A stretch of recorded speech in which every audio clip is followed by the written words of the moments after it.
Nah, buat semua yang sudah datang hari ini, saya ingin memberikan sebuah bonus penghargaan. Saya mohon semuanya harus bicara hari ini. Kalau tidak punya pertanyaan, harus membuat pernyataan. Jadi mic satu lagi akan diturunkan ke bawah. Ini harus bicara semua. Paling kurang nanti saya akan menanyakan kepada semua yang hadir, apa yang sedang Bapak Ibu pikirkan sekarang. Ya, jadi kayak FB gitu ya. Apa yang sedang dipikirkan, supaya nggak lagi nulis di Facebook. Ya, karena sudah ada ruangnya di sini, terutama tentang anak. Tentang apa yang sedang ibu pikirkan tentang anak ibu. Wahai ayah, apa yang sedang ayah pikirkan tentang anak atau ibunya anak-anak misalnya ya. Boleh juga kalau emang ayah yang nggak mikir anak, kita tanya aja apa yang sedang dipikirkan tentang ibunya anak-anak. Kalau dua-dua tuh nggak dipikirin, nanti kita tanya sama ayah apa yang ayah pikirkan tentang ayah sendiri. Kalau nggak jawab juga, berarti itu emang nggak punya pikiran. Nggak ada yang dipikirkan maksudnya. Nah, jadi mohon semuanya menyiapkan diri. Pertanyaan tentang anak ya, semua harus kalau bahasa Turkinya konus ya, soile, ngomong tentang anak hari ini ya. Silakan sampaikan, boleh pertanyaan, boleh pernyataan. Enak kan? Nggak harus pertanyaan, boleh juga pernyataan ya. Nanti kira-kira 10-15 menit setelah nanti ini sampaikan materi, mic akan turun ke bawah dan semua akan bergilir ya. Jadi insya Allah semuanya punya hak yang sama hari ini, bicara semuanya ya, tentang anak kita, tentang keluarga kita, tentang parenting dan pengasuhan.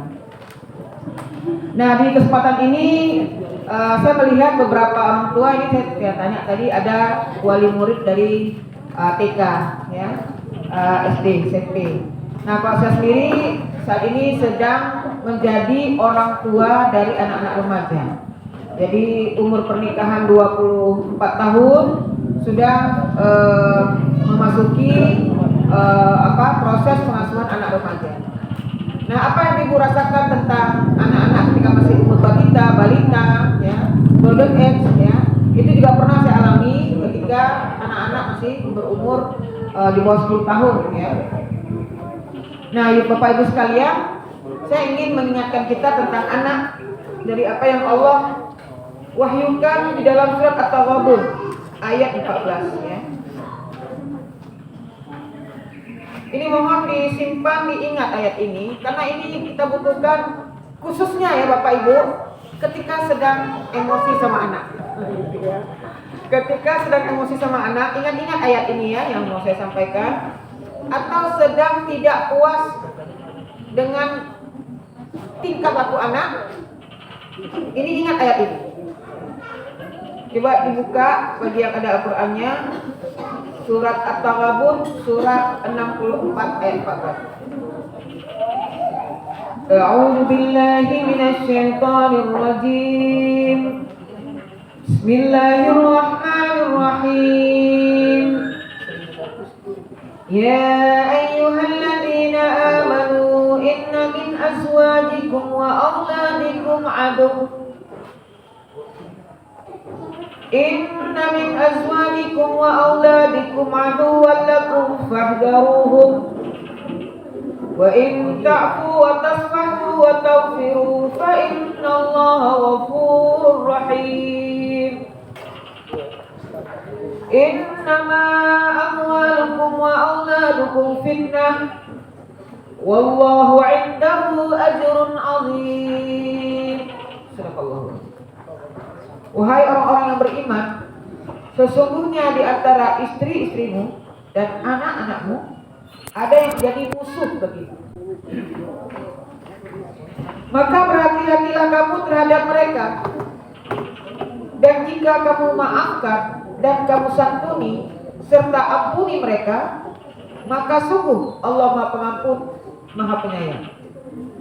Sesungguhnya hartamu dan anak-anakmu hanyalah fitnah, cobaan bagimu, dan di sisi Allah pahala yang besar.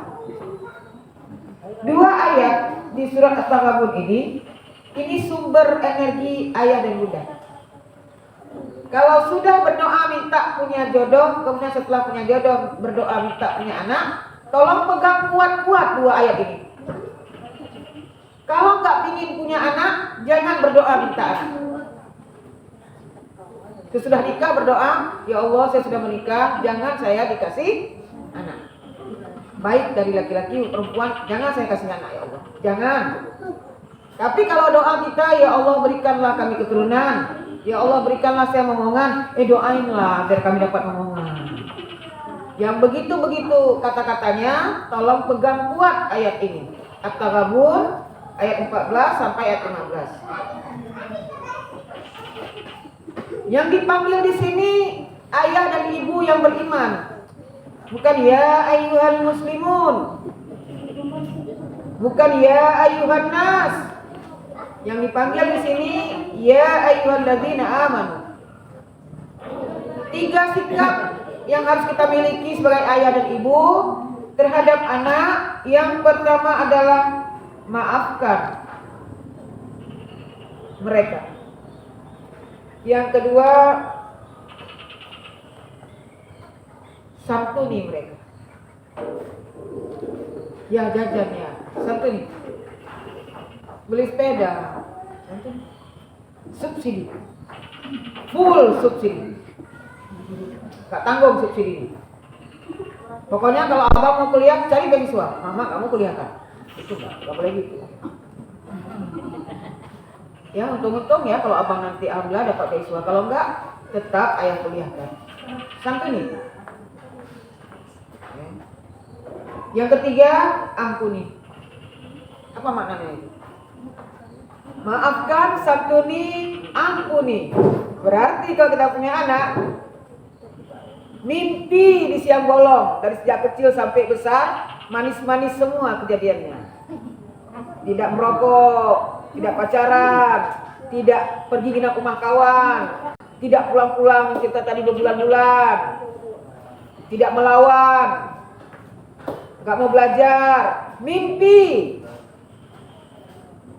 Makanya penting seperti Ustaz Rasman bilang, yang belum menikah harus ikut acara hari ini. Karena yang digambarkan oleh para jomblo fisabilillah,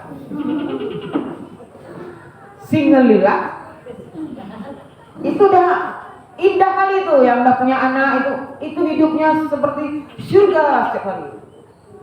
Pagi surga, siang surga, malam surga, Januari surga, sampai Desember surga, semua di rumah. Tapi bagi yang sedang melewati, anak-anak batita yang tidur malamnya terganggu, demamnya bentar-bentar, baru dimandikan langsung masuk ke drainase depan rumah, ya. Cucian yang ini aja belum kita cuci, udah satu tumpuk lagi cuciannya lagi. Mama marah, tahu nggak sama siapa? Sama anak, mak ayahnya marah. Rupanya ayahnya itu juga sebenarnya kesel sama anak. Tapi siapa yang dimarahin? Ibunya. Kadang marah sama ibunya, tapi yang dilampiaskan anaknya yang dibesarkan volume suaranya.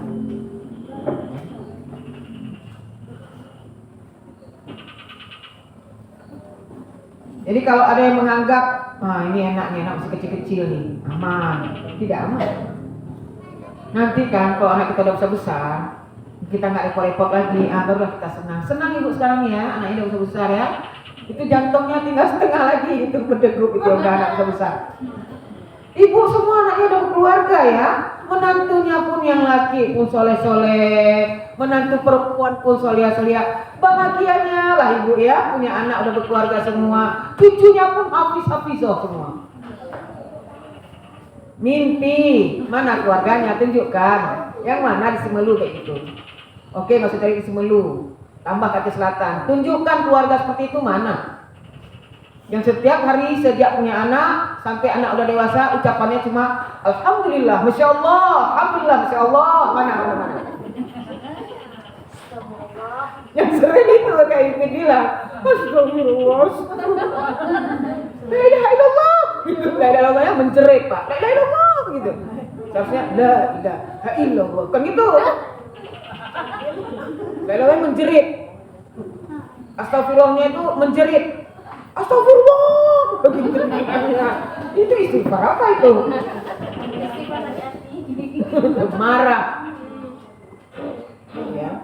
Jadi semua kita yang hadir di tempat ini, yang sudah berdoa minta anak, kadang ini ada yang baru menikah juga, belum punya anak, yang sudah berdoa minta anak, yang sudah punya anak, kembali ke At-Taghabun ayat 14. Ampuni mereka, santuni mereka, maafkan mereka. Coba diulang bapak-bapak, ibu dengar dulu. Gimana sikap sama anak kita? Ampuni mereka, santuni mereka, maafkan mereka. Ibu-ibu coba berdiri.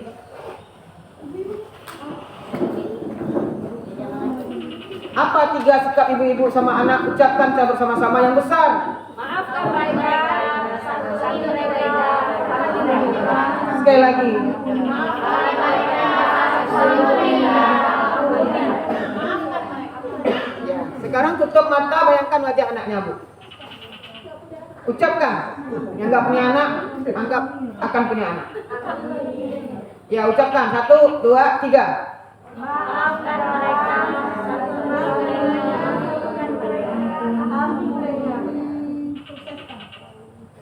Ya, silakan Ibu.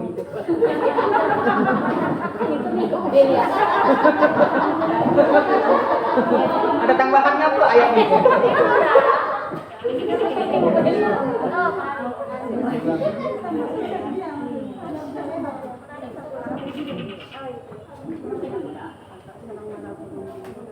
Jadi 3 ya Bapak Ibu. Ta'fu, maafkan mereka. Tasfaku, santuni, subsidi. Ya. Kemudian taghfiru, ampuni. Akan selalu Bapak Ibu mereka salah di mata kita. Akan selalu. Kalau yang bayi-bayi apa salahnya? Gak tidur-tidur jam segini. Ibu dari tadi udah ngantuk ini. Lihat tuh bapak udah ngerokok. Terus sebaliknya, ini ayah dia jaga, lihat tuh, mama dari tidur dari tadi. Ini belum juga ini. Tidur. Itu anak kecil gitu marahnya. Kalau demam yang sedang istirahat nggak berhenti, ya, menggendongnya pun hentakannya nggak lagi lembut. Pokoknya itu lah besar dah. Sudah kesel. Itu dengan anak kecil, ya, yang dia nggak bisa membalas, dia cuma menatap aja. Kalau nangis nggak bisa pun berkata. Tapi kalau sudah bergerak mana-mana, panggilannya sudah mulai keras, panggilan yang keras. Karena yang lembut nggak dipedulikan.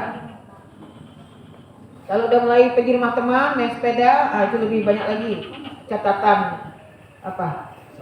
Iya, kesalahan. Berita acaranya udah agak tebal di api-api ya. Kalau sudah remaja, lebih banyak lagi.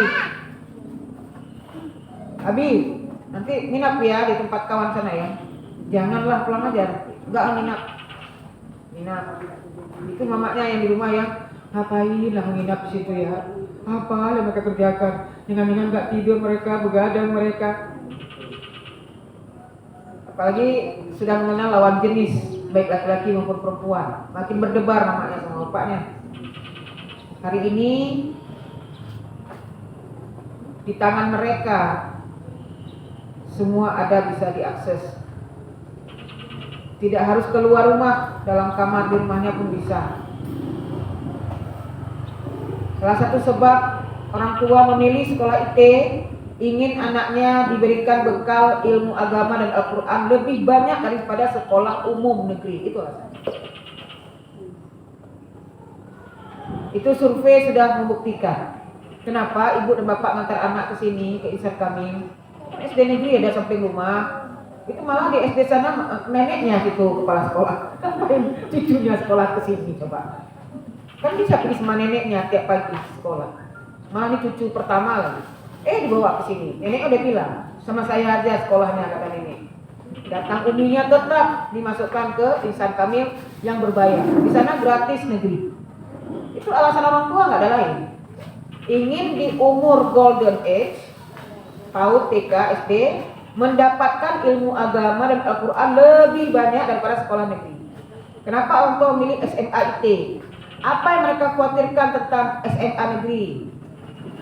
Kenapa orang tua memilih SMP IT? Kenapa mereka tidak mengantarkan anaknya ke SMP negeri yang gratis? Tidak ada alasan lain kecuali jawabannya adalah ilmu agama. Lalu setelah tamat TKIT, PAUD IT, TKIT, SDIT, SPIT, dan Universitas IT, ternyata orang tua juga belum mendapatkan hasil yang mereka inginkan. Karena dikiranya tamat SMP IT, anaknya mau jadi imam. Tamat SMA IT, anaknya jadi ustadz. Tamat Universitas IT, anaknya jadi ulama. Apa yang enggak? Marah, nyesal, berapa uang sudah dikeluarkan? Nah, silakan yang akuntan. Kumpulkan semua bukti transaksi. Berapa total biaya untuk PAUD IT? Masuk berapa? SPP berapa? Kali 2 tahun.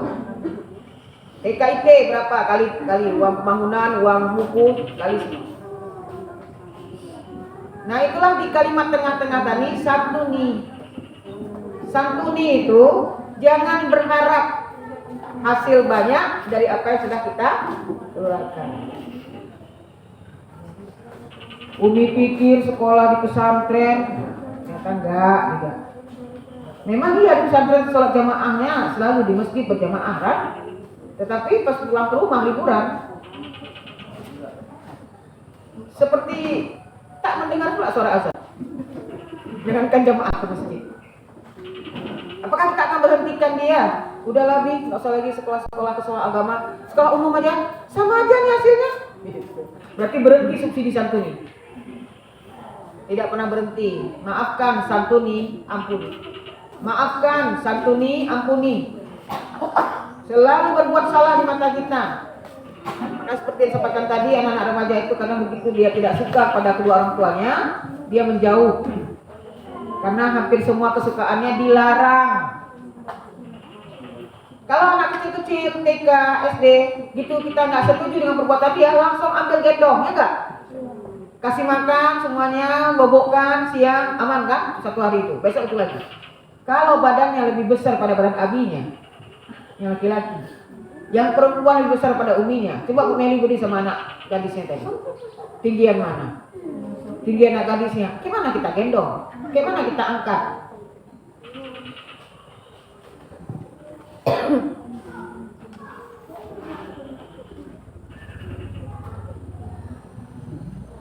Dia butuh bantuan air mineral. Yang mau beli belum sampai lagi. Sisa ya. Ada ya? Ya, yang di tangga. Nah, jadi karena kondisi dia lebih besar dari kita dan umurnya juga sudah tidak remaja, maka nggak cukup digendong, diambil, dikurung di rumah, nggak mungkin.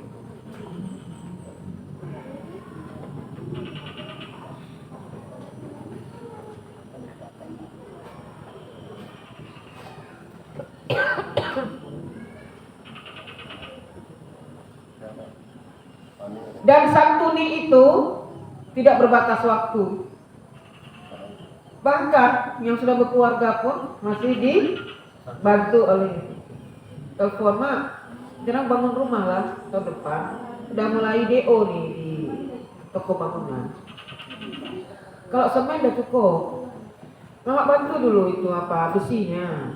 Rencana enggak besar-besar kali rumahnya. Rencana kamu minjem juga uang bank. Uang bank. Enggak cukup juga, Mak. Ini di mana uang saya? Buatlah terus rumah kalian, tak sewa terus. Sudah anak udah selesai sewa rumah aja.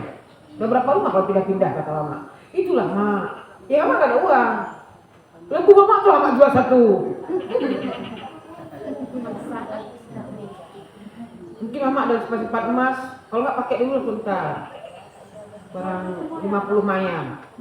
Jadi bangun rumah pinjam uang Mama, coba. Udah punya anak, masih juga cari apa pinjaman lunak. Kan lunak kali kok kalau ini sama Mama ini. Bisa tak berbatas waktu masa pembayarannya. Gak ditagih lagi kok sama Mama kan. Terakhir mamanya meninggal. Udah nggak usah bayar lagi, Mak udah meninggal. Ada tuh keluarga begitu, duduk kita sekeluarga ngobrol, kayak anaknya bilang, saya sebenarnya udah punya uang bapak loh. Berapa? 25 juta. Ada yang bilang keluarganya, kakak adiknya, bayar. Kepada siapa bayar? Bapak dia udah meninggal. Udah lah bapak tuh. Jadi dia bukan minta restu sama kakak adiknya, saya nggak bayar lagi. Nah Nah ini selalu contoh, udah berkeluarga pun masih disantuni. Apalagi yang meminta tolong anak sekolah pun sama si nenek. Mau masuk sekolah Insan Kamil, Nek, bukan ya gratis, apalagi SMA. Berapa masuk SMA di Insan Kamil? SMA IT berapa? Mau masuk? Gak ada yang tahu. Ini belum punya anak SMA ya? Masuk SMP IT berapa uang masuknya? 5 juta lebih? Oh beda-beda ya, gelombang 1 beda, gelombang 2 beda ya bayarnya. Pinjam lagi ke si nenek uang sekolah cucu.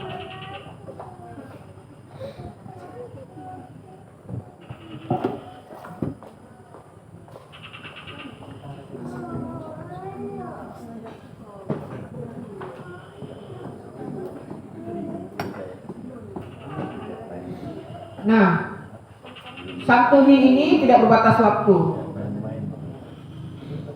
Jadi ibu-ibu kalau pakai prinsip akuntansi di jumlah-jumlah terus pemberiannya bisa kecewa karena melihat hasil tidak sebanding dengan pengeluaran santunan.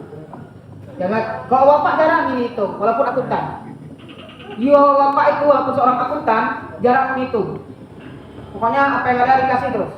Nah ini habisin. Yang suka menghitung itu adalah ibu-ibu. Nah, kita ada rinciannya malah. Ya, berapa udah dihabiskan. Jangan kecewa ketika sudah anaknya masuk IT, masuk hafiz, ya, sekolah-sekolah agama, tapi tidak menunjukkan seorang yang agamis. Jangan kecewa. Jangan kecewa, ampuni, maafkan. Ya.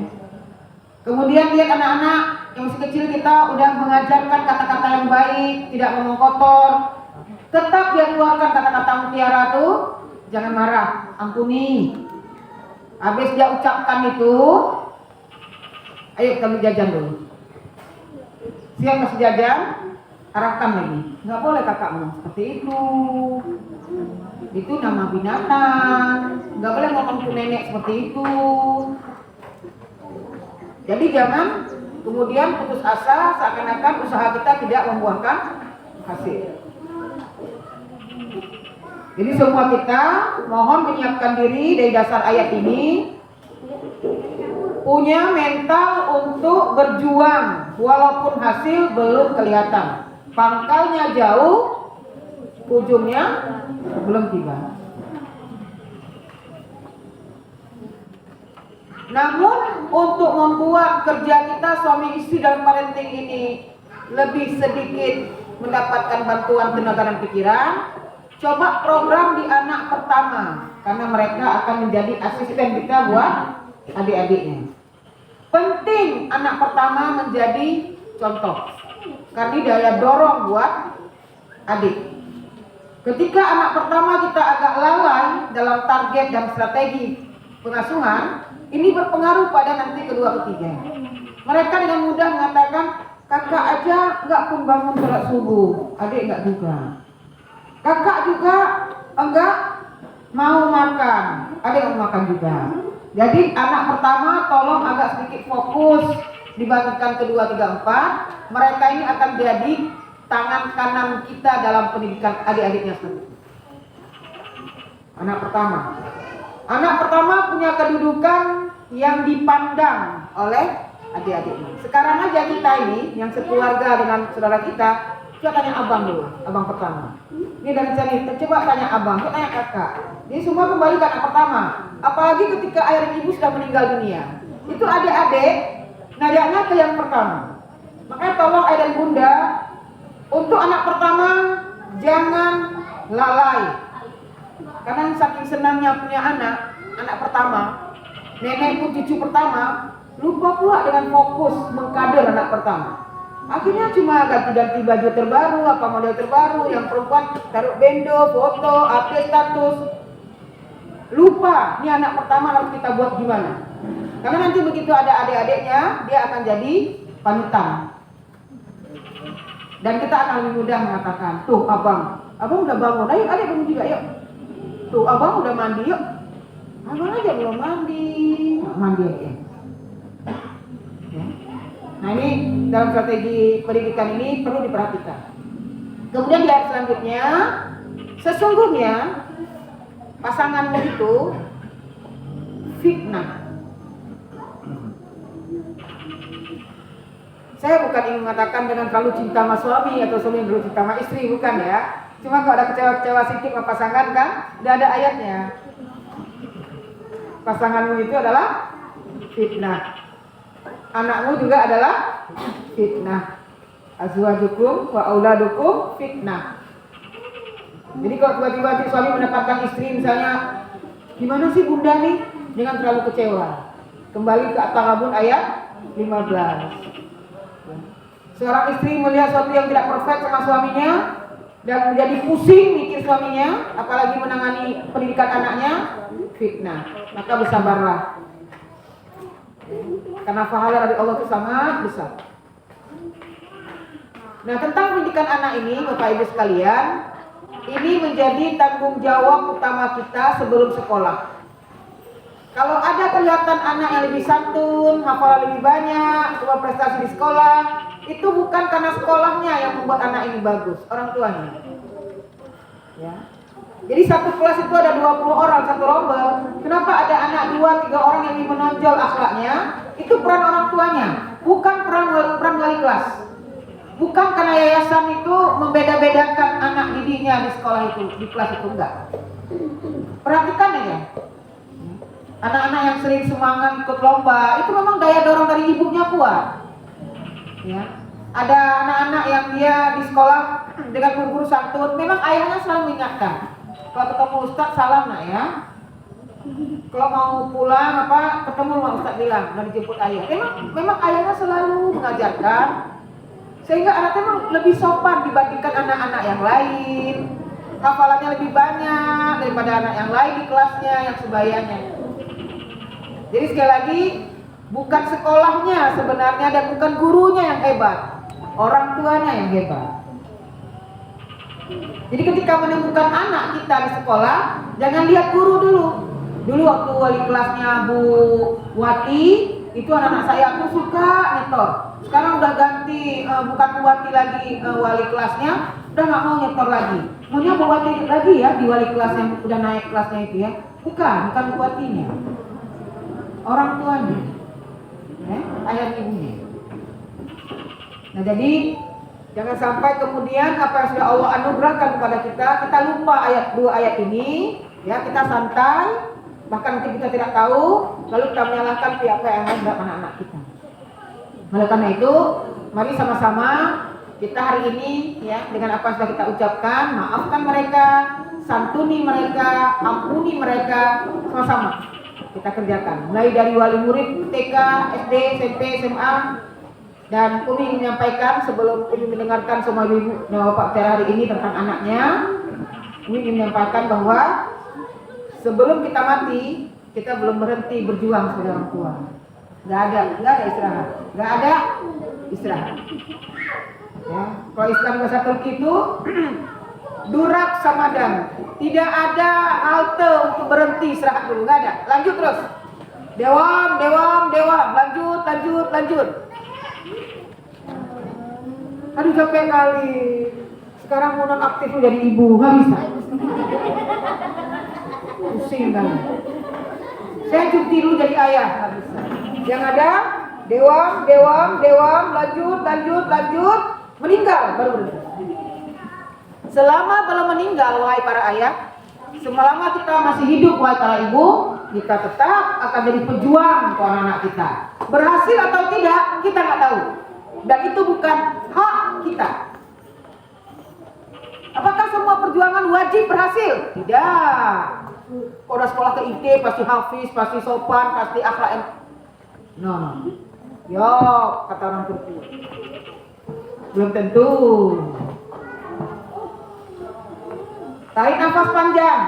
Karena kalau sudah terpaku dengan hasil, biasanya yang datang adalah kecewa sama anak sendiri. Sudah siap tulisannya? Bagi yang tidak menulis boleh langsung pakai mic. Yang sudah menulis segera dikumpulkan, akan dibaca oleh Ustaz Rasman. Ada yang nggak mau nulis? Kan ada yang kemampuannya bicara. Enggak usah nulis, teman aja. Boleh pakai mic. Saya nggak mau bicara, saya tulis. Oke, silakan tulis. Dua-duanya nggak ada, nggak boleh. Satu harus pilih. Iya, saya minta tolong ustadznya dibawa mic dulu ke ibu guru di belakang. Yang belakang ibu guru semua ya? Ada orang tua juga di belakang. Ibu guru kita tanya tentang anak bagaimana, tentang pengasuhan. Siapa? Minta tolong. Ya, silakan Ustaz Asman, kita explore dulu.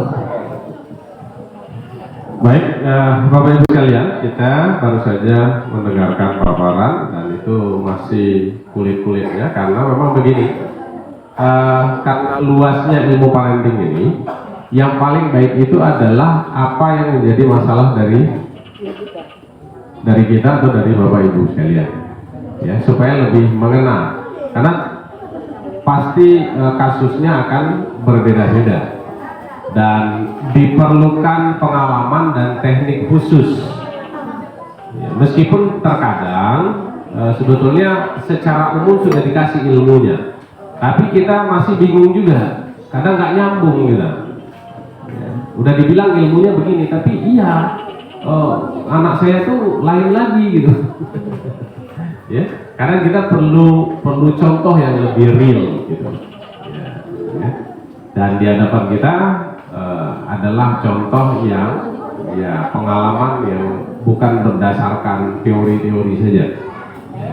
Baik, ada yang mau bicara langsung ya? Bu Meli, siapa lagi? Satu, siapa lagi? Kita ini dulu, kita collecting dulu. Bu Meli siapa? Bu Wati, oke, Soca. Pada akhirnya semua Oci ya. Kalau mau protes nanti. Baik, pada dulu. Ya, yang pertama Bu Meli ya.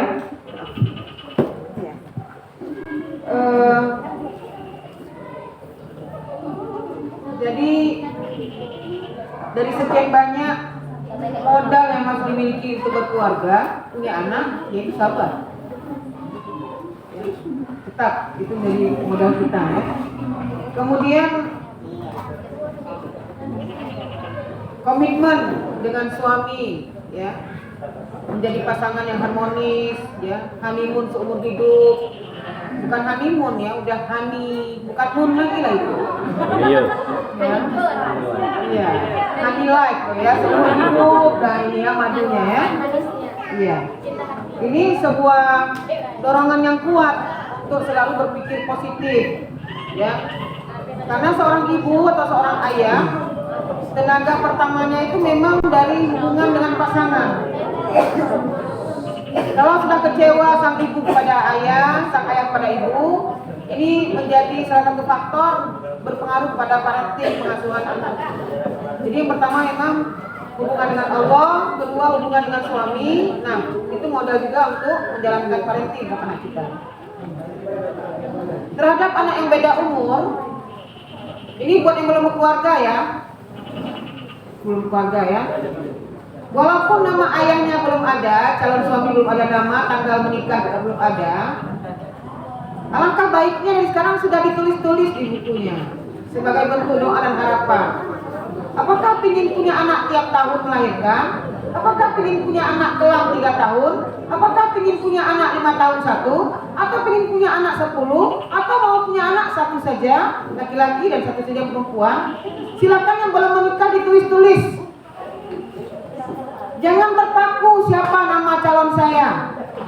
Kenapa namanya belum turun dari langit? Jangan terpaku tanggal berapa saya menikah. Jangan terlalu fokus pada pikiran kapan jodoh saya datang. Mulailah apa yang bisa dikerjakan. Silakan tulis. Buat judulnya di atas, nama pasangan, tanda tanya, titik-titik. Tanggal menikah, titik-titik. Rencana berkeluarga. Penuhkan itu. Karena yang titik-titik tadi hanya Allah yang tahu. Tapi menuliskan rencana melahirkan, jarak melahirkan, jumlah anak, itu tidak dilarang untuk menulis, untuk merencanakan. Kalau itu sesuai dengan rencana Allah, itu akan terwujud. Kalau nggak sesuai dengan rencana Allah, maka rencana Allah lah yang akan terjadi. Sebenarnya yang belum menikah tuh lebih sibuk daripada yang sudah menikah, bukan nyantai. Karena deskripsinya itu banyak yang harus digambarkan. Ketika waktunya tiba menikah dan pasangan sudah ada, maka deskripsi itu dibuka kembali. Lihat ada perlu revisi nggak? Kadang-kadang pas kenyataan kan beberapa ayat revisi ini, atau ada ayat tambahan. Ini penting karena berhubungan dengan tingkat keyakinan kita bahwa Allah akan mengabulkan persangkaan kita. Ini erat hubungannya dengan tingkat keyakinan kita kepada Allah bahwa Allah akan mengabulkan persangkaan hambanya. Aku bagaimana persangkaan hambaku? Kalau dia menyangka akan punya anak laki-laki semua dan tidak punya anak perempuan, maka dia akan dapat anak laki-laki semua. Kalau dia berprasangka aku akan melahirkan tiap bulan walaupun pakai kontrasepsi, dia tetap akan melahirkan tiap tahun. 6 bulan lahir anak, hamil lagi. Belum lagi selesai ASI eksklusif, hamil lagi. Karena memang pikirannya seperti itu akan terjadi, ngikutin persangkaannya. Sepertinya aku termasuk orang yang sulit punya anak dan tidak akan mendapatkan keturunan. Ada alasan, maka terjadilah apa yang dipikirkannya. Jadi terhadap peran kita sebagai orang tua yang punya anak TK, sekaligus punya anak SMP, sekaligus punya anak remaja, bahkan ada orang tua yang anak pertamanya sudah menikah, sama-sama hamil dengan menantunya. Menantu lagi hamil, mertua juga sedang hamil. Karena jarak antara anak pertama dan anak terakhir memang sangat jauh. Kalau itu sudah menjadi keputusan, perencanaan, target, maka hadapi. Ada saatnya kita menjadi dosen untuk mahasiswa, ada kalanya kita berperan sebagai guru TK, dan ada kalanya kita bicara dengan anak umur SD. Di rumah kita di satu rombel. Kiatnya gimana? Bedakan waktunya, Bu Eli. Kapan nanti yang ada mulok? Apa mulok? Muatan lokal yang dikhususkan dengan umur, dia nanti face to face. Ya. Karena kita mungkin tidak mampu untuk sebanyak-banyaknya waktunya. Jadi berikan waktu, misalnya Senin itu jadi guru TK 2 jam sama si anak TK. Nanti Selasa itu menjadi dosen mahasiswa semester 1 satu orang. Gimana bicara dengan mahasiswa? Insya Allah kita bisa karena kita pernah melewati masa itu. Masa nggak bisa? Bisa, kita kan udah tua. Kita udah melewati masa kanak-kanak, melewati masa remaja, ya, masa mahasiswa sudah kita lewati. Maka sekarang tinggal kita memahami umur daripada anak didik kita di rombel kita. Tapi jangan lupa laporan harus lengkap untuk kepala sekolah supaya anggaran cair. Karena kepala sekolah nggak bisa dia dengan narasi cerita-cerita, curhat-curhat, nggak ngerti itu kepala sekolah. Kalau udah ditulis kepala sekolah, ini kayak untuk anak TK perlu tambahan ini susunan puzzle. Ini anggaran 50.000 untuk bulan ini. Mahasiswa lagi butuh ini nih, handphone yang layar sentuh. Dia bilang yang harga 3 juta pun jadi. Ajukan semua dengan baik hasil dari perbincangan tadi. Jadi sarana dan prasarana sesuai dengan umur anak didik itu harus dikalkulasi dengan baik, disampaikan kepada pimpinan dewan. Kita nggak usah pikirin, terserah pimpinan dewan dari mana diambilnya, dianggarkan. Itulah bapak, itulah suami. Ya. Nah jadi bentar. Jadi untuk membedakan anak-anak ini memang harus ada jadwal khusus yang kita memerankan diri sesuai dengan umur anak. Karena yang menarik saya lihat di Turki, ibu-ibu dan bapak di sana bicara dengan anak TK dan anak bayi itu seperti bicara dengan anak dewasa. Makanya di sana jarang kita temukan anak-anak kecil yang ngomongnya cadel, kekanak-kanakan itu. Jadi anak kecil-kecil ngomongnya ke orang dewasa, karena memang mereka dari kecil orang tuanya ngomong ke anak kecil tuh seperti orang dewasa. Termasuk hati-hati Bapak Ibu, jangan ikutan logat anak kecil. Namanya Wati dipanggil Ai. Karena dia bilang, ayo mau mamam. Ayo oke, sini mamam. Ayo sini, Wati sini. Jadi tolong ibu dan ayah jangan ikuti logat konus bicaranya anak, tapi anak ikutin mamanya. Joyok. Tak boleh tuh lay ya, dengar mama. Makanya sampai kadang dia ikut mamanya juga terakhir, kan mamanya yang memberikan ini. Jadi tolong bicara dengan anak itu dengan bahasa jelas saja, ya tidak perlu dihilang-hilangkan R-nya menjadi L ya. Ini sebagai buktikan biasanya. Nah kemudian untuk Bu Meli, ada tambahan Meli? Ya itu memang perasaan ibu-ibu guys. Berarti ibu-ibu sejati gitu dan normal gitu. Iya, jadi salah satu beda laki-laki dan perempuan cara pikirnya ya, ada bedanya ya. Perasaan ibu-ibu dia semua beban, dia semua ngerjain semuanya. Bapak kayaknya tenang aja, padahal tidak. Itu cuma perasaan ibu-ibu. Sesungguhnya bapak juga lebih pening pada ibu-ibu.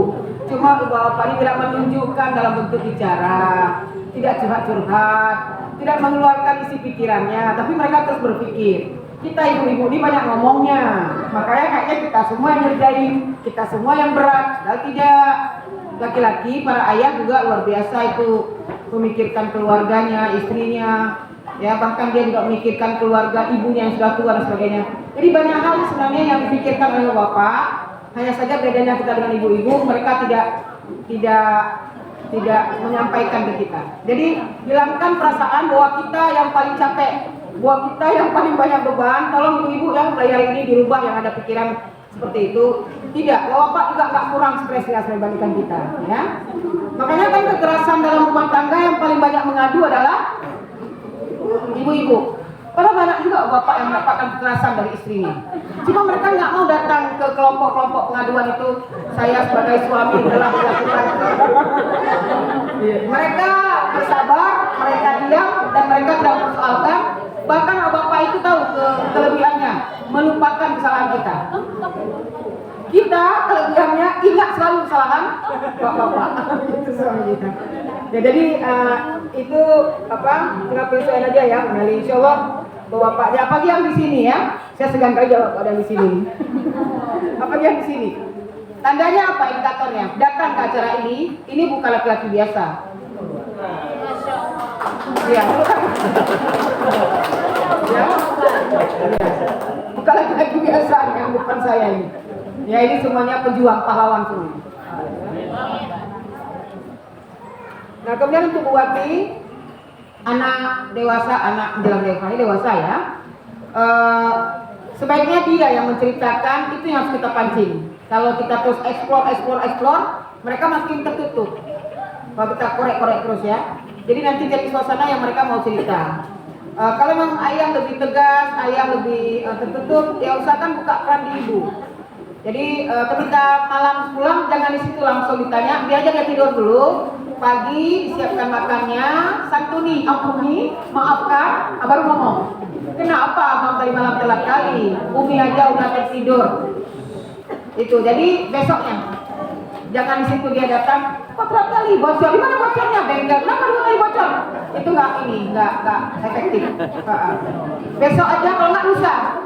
Kalau nggak minggu depan tanyanya kan, yang abang pulang malam itu bocor, di mana bocornya? Itu nih waktu belokan itu kan bocor. Udah abang balik lagi. Terus kok bocor 2 kali? Nggak tahu. Bang mungkin itu memang ban dalamnya harus diganti. Berapa ganti ban dalam? Ya sekitar 50.000 lah nih. Ganti aja lah hari ini. Takut juga nanti malam-malam abang pulang, bolak-balik bocor itu pulang tengah malam hujan-hujan ganti dulu. Dan ganti selesai, baru cerita lagi. Bang, kenapa lama kali belum pulang malam itu? Jadi nggak bisa sekali tunai cash gitu, nggak bisa. Ibu-ibu maunya cepet. Yang suka nggak sabar itu emang minta maaf lah ya, minta maaf aja sendiri ya. Ibu-ibu emang maunya cepat dapat hasil, cepat dapat laporan, cepat akurat, cepat semuanya clear. Nah itulah ibu-ibu. Makanya kalau bapak itu dia sabar menunggu, nggak ada hasil nggak apa-apa. Itu anak mah yang terjepot, nggak apa-apa kata bapaknya. Nanti kemana-mana dia, enggak kata bapaknya. Ya, jadi ibu-ibu itu suka panikan, ibu-ibu itu suka, ya emang udah khasnya. Makanya jodohnya tuh dengan laki-laki bukan dengan perempuan.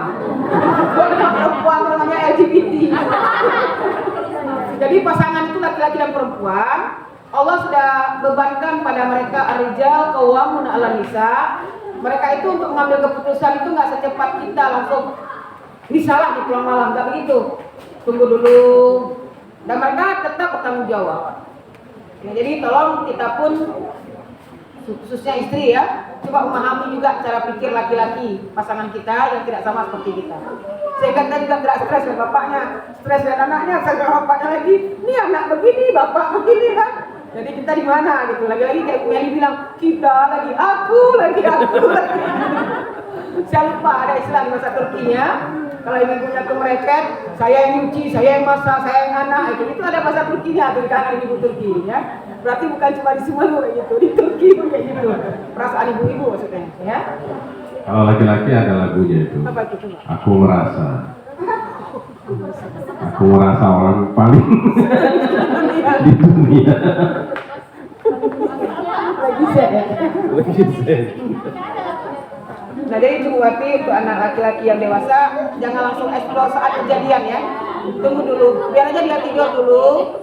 Pagi-paginya tetap disiapkan apa keperluan dia. Nanti dicicil Bu nanyanya ya, jangan hari itu semua selesai. Bang Kocor besok pulang telat malam, tanya sekarang kemana aja besok lagi. Tolong sabarlah, tolong luaskanlah hati kita untuk anak kita seluas danau, kalau bisa seluas samudra, jangan sebesar sumur, apalagi sebesar ember. Isilah air yang banyak, ya. Memang begitu. Kapan kita berhenti, kapan kita akan tidak mengerjakan itu lagi, kita meninggal. Selama kita masih hidup, maka lautan itu makin luas, insya Allah untuk anak-anak kita. Ya, itu ditanamkan dalam diri kita. Kalau nggak kecewa. Nah, kemudian untuk suami itu pola komunikasi walaupun sudah lama menikah belum tentu langsung klop. Belum tentu langsung seide, walaupun anaknya bukti cintanya udah dewasa. Itu sebagai istri tolong ngobrol terus sama suami. Walaupun suaminya nggak jawab, bahkan mungkin nggak dengar, ngobrol aja. Karena mereka menangkap suara kita, mungkin tidak merespon, tapi pelan-pelan mereka akan coba memahami. Jadi untuk suami, sikapnya juga sebagai seorang istri, terus-meneruslah berusaha untuk mendapatkan chemistry dengan suami. Walaupun sampai sekarang belum juga chemistry, belum juga soulmate, nggak apa-apa. Mungkin sampai meninggal nggak soulmate, ya nggak apa-apa juga, ya. Allah melihat usaha, bukan melihat hasil. Ya, jadi istilah bahasa Turkinya, mujadele bizim, zafer Allah Ta'ala. Usaha milik kita, hasil milik Allah. Jadi hasil bukan milik kita buat ya. Jangan buat ya. Udah bagus-bagus, Bu Wati kondisikan suami, terus Bu Wati meninggal duluan, terus dia nikah lagi, misalnya Pak Adi dengan orang lain, malah dia baik kali yang istri keduanya. Ya nggak apa-apa, ada pahala juga. Mujadele bizim, zafer Allah Ta'ala. Ya, usaha milik kita, hasil bukan milik kita. Ya, termasuk ibu-ibu, iya termasuk ibu-ibu kan rajin kali beli barang kan, beli ambal, beli ini, tentu umurnya panjang kan, nanti siapa yang nikmati semuanya istri kedua, ya nggak apa-apa, ya. Makanya jangan sibuk kali nyicil-nyicil barang, kalau udah cukup di rumah udah, gitu ya. Nah beda pula ibu-ibu, kadang kalau suaminya meninggal, ya ditinggalkan warisan, dia betul mengambil keputusan untuk menikah, walaupun dianjurkan juga daripada emang dia fitnah dan segala macam, dia menikah lagi. Jadi untuk urusan suami istri ini pun Bu Wati ya santai, ya, jangan terlalu kok kayak gini nih, nggak ngerti nih pikiran Umi nih, udah nggak apa-apa, coba lagi dan terus coba lagi, karena hasil bukan milik kita, ya itu dipegang Bu Wati. Nah kemudian untuk Bu Wati, bagaimana cara mendapatkan pasangan yang baik? Pertama banyak doa, yang kedua ikhtiar diri kita, karena kita sedang meletakkan sebuah kerangka sebenarnya untuk mendapatkan apa yang akan terisi ke diri kita. Ya udah, diri kita aja, settingnya dari diri kita. Nanti akan datang sesuai dengan setting kita. Masalah umur sudah 27, 28, belum tentu sebut tua. Ada yang nikahnya di umur 22, 25 tahun, sampai sekarang belum punya anak, sudah 10 tahun pernikahan. Ada yang nikahnya di umur 33, langsung tahun depan udah punya anak. Jadi plus minus itu nggak usah, itu hanya Allah yang tahu. Bisa jadi telat menikah tapi anaknya laki perempuan lengkap.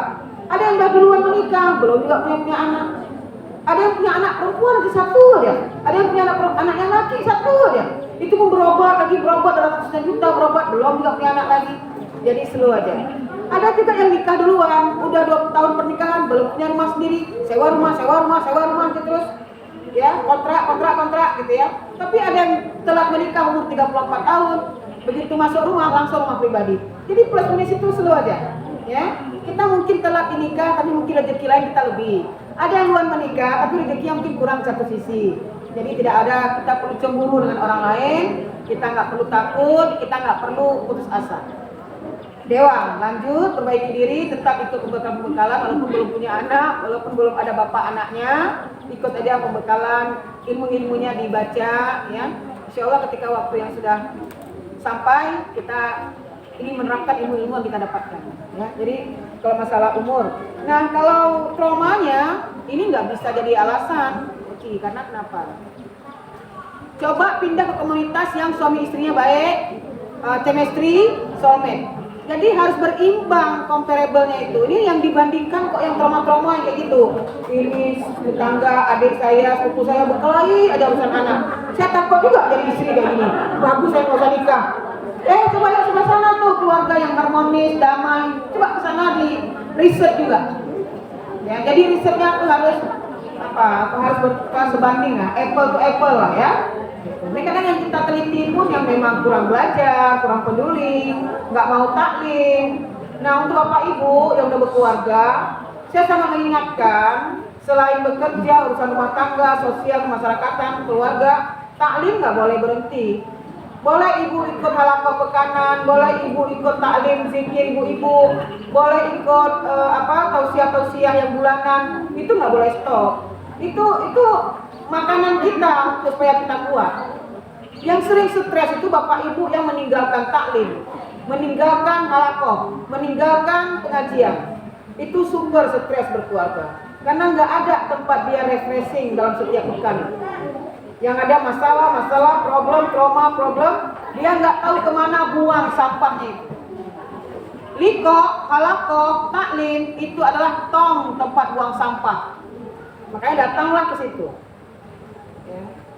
Kalau kita udah hadir, apalagi kalau orangnya cuma sekitar 7 orang, wah itu lebih terasa lagi. Cuma kalau nggak ada 7 orang, saya ikut pengajian yang 100 orang, ya nggak apa-apa juga. Dengan Buya ini, dengan Abon ini silakan mendengarkan pengajian, meningkatkan ruh. Maka kalau sudah meninggalkan halaqah, meninggalkan taklim, meninggalkan kajian rutin, kemungkinan besar energi semakin kecil. Kalau energi sudah semakin kecil, sabar semakin tipis. Kemungkinan besar pecah itu pembuluh darahnya itu pecah, macam darah. Ya, bisa berakibat pada kematian. Ya, sehingga keluarga itu seperti tidak ada solusi dari setiap masalah. Ya, padahal kalau kita kembali ke taman-taman Raudhah, jadi acara seperti hari ini kayak datang ke taman, refreshing sebentar. Ya, tinggalkan aktivitas yang lain. Karena akal kita butuh itu, hati kita juga butuh. Sedangkan kita bekerja itu untuk kebutuhan fisik kita, jasad kita. Sementara hatinya sudah minta makan. Kita butuh tausiah, siapapun dia. Ya. Siapapun dia, mau yang belum nikah, udah menikah, kita butuh tausiah, butuh siraman rohani. Itu tolong dikejar, begitu dicari ya. Nah, kemudian untuk anak-anak yang kurang percaya diri, ini waktu. Kalau begitu ibu didik anak ibu langsung confident, langsung bagus, compositionnya bagus, make upnya oke, ya ibu gak ada perjuangannya. Ya, kayak keajaiban aja itu namanya kan. Salabim jadi terus rajin, terus percaya diri. Langsung mereka juara di bed antar SMA si Melu. Langsung berangkat tingkat nasional. Menurut siapa? Menurut ibu itu yang bimbel. Enggak. Ibu lama itu bangun karakter itu. Apalagi mungkin orang tuanya tidak sejalan dengan ibu dalam membangun kepercayaan diri anak. Maka ibu akan lebih sulit lagi dalam mengangkat confidence itu. Tapi kalau orang tuanya pun mendukung, belum tentu berhasil juga. Masih butuh waktu juga. Nah itulah perjuangan kita buru-buru ya, supaya anak itu berhasil. Gak apa-apa, lanjut aja, hasil milik Allah. Kalau kita pada Allah sudah selesai ya, hasil milik Allah. Kita terus tetap bekerja. Nah kemudian untuk Pak Maulana. Ini anaknya ada yang SMP, ada yang SD, ya. Semoga kita berhasil ya Pak, mendidik anak-anak kita tidak menjadi orang-orang yang tangan di bawah. Betul ya Pak Gina. Saya menemukan orang sudah berkeluarga, karena mentalnya masih minta disantuni terus, kemana-mana aku masih minta. Tapi kalau kita lagi ada kemudahan dan kita dihadapkan sebagai orang diminta, berapa yang ada kasih. Tapi tetap yang mendidik, karena kalau terus dibantu pun, itu bisa menyebabkan dia jadi tidak mandiri dan tidak bisa berdiri atas kaki sendiri. Yang dimasukkan santuni tadi di dalam ayat pertama yang kita bahas, itu anak-anak kita yang karena kita kesal karena sudah merasa mendidik dia bagus, kemudian dia tidak mendapatkan hasil seperti progres kita inginkan, terus kita berhenti menyantuni, itu jangan, tetap santuni. Tapi bab yang Bapak sampaikan tentang orang yang sudah berkeluarga masih minta, ini penyakit. Ya. Kalau bahasa di At-Taghabun ayat 14 tadi, bukan orang susahnya yang minta ke orang yang tidak susah, tapi orang punya itu ngasih. Babnya beda ya. Itu babnya di pemberi. Sedangkan yang suka minta-minta itu penyakitnya di tukang mintanya, bukan di pemberinya. Di tangan di bawahnya itu yang harus disembuhkan. Jadi mudah-mudahan anak-anak juga harus diajarin dari mana caranya Bapak Ibu hari raya. Ibu-ibu nggak boleh bilang sama anak kan, tuh paman datang, minta THR. Itu nggak datang kan Pak, ditelepon. Dek, jadi pulang. Enggak, lebaran mungkin di Jambi nih Kak. Mungkin kakaknya sama mama di Semeru. Dek, ini ponakanmu ngomong, kasih HP ke anak. Mama, nggak pulang. Kirim THR Pak. Siapa yang ngajarkan? Jangan. Tolong Bapak Ibu jangan mengajarkan anak minta THR sama pamannya, sama neneknya, sama semuanya. Tapi kalau pamannya bilang, ayo kumpul, paman mau kasih THR, itu lain ceritanya. Tapi bukan ajaran kita untuk mengajarkan anak minta-minta. Ajarkan anak supaya punya harga diri. Jangan pula diajarkan anak, nanti kalau dikasih paman, kasih bibi, jangan terima. Itu jangan. Gak boleh terima. Kita tangan di atas, gak boleh tangan di bawah. Itu bukan begitu juga. Nah, ini kadang ekstrim, kesini terlalu ketutup sana. Enggak. Kalau udah dikasih sama mama, diterima. Penting abang kan nggak minta. Tapi mama bilang jangan jadi peminta-minta tangan di bawah. Ya kan tadi tante yang mau ngasih, adik aja yang terima kan. Sedih juga tante nggak dihargai. Udah mau dikasih nggak terima. Kadang anak kenapa? Habis dia terima langsung dia lari ke ibunya kan, masukkan ke dompet ibunya. Jadi tahu lah orang tua rupanya semuanya berkumpul di saldo. Kata ibu. Gitu. Malu juga kita ya kalau anak kita ada 5 lagi kita semua masukkan ke dompet kita kan. Kok situ semua arahannya. Jadi tolong diajarkan anak juga tidak menjadi mental meminta-minta atau tangan di bawah, ya, tapi menjadi tangan di atas. Nah kemudian tuh Pak Maulana juga kita yang sudah belajar terus tentang keluarga ini masih banyak kurangnya Pak. Yang udah belajar terus. Jadi memang kembali lagi ke prinsip pertama tadi, dewa lanjut. Dalam salah kita belajar, dalam tidak tahu kita sambilan mau tahu. Baik yang sudah belajar ketika sebelum menikah maupun yang tidak belajar sebelum menikah, tetap terus belajar. Dan kita akan nampak semakin bodoh Bapak Ibu dan mendidik anak karena kita terus hadir dalam majelis belajar. Siapa yang nggak bodoh, yang nggak pernah datang ke majelis belajar? Aku udah tahu semua. Kau didik anak udah tahu semua. Ya. Itu buktinya kami semua anak mama berhasil semua. Itu dia fakta. Padahal zamannya sudah berbeda. Zaman kita ini sekarang berbeda mendidik anak dengan zaman orang tua kita mendidik kita. Bedanya bukan sedikit beda, jauh beda. Nanti Bapak Ibu akan merasakan bagaimana anak-anak bayi yang baru lahir.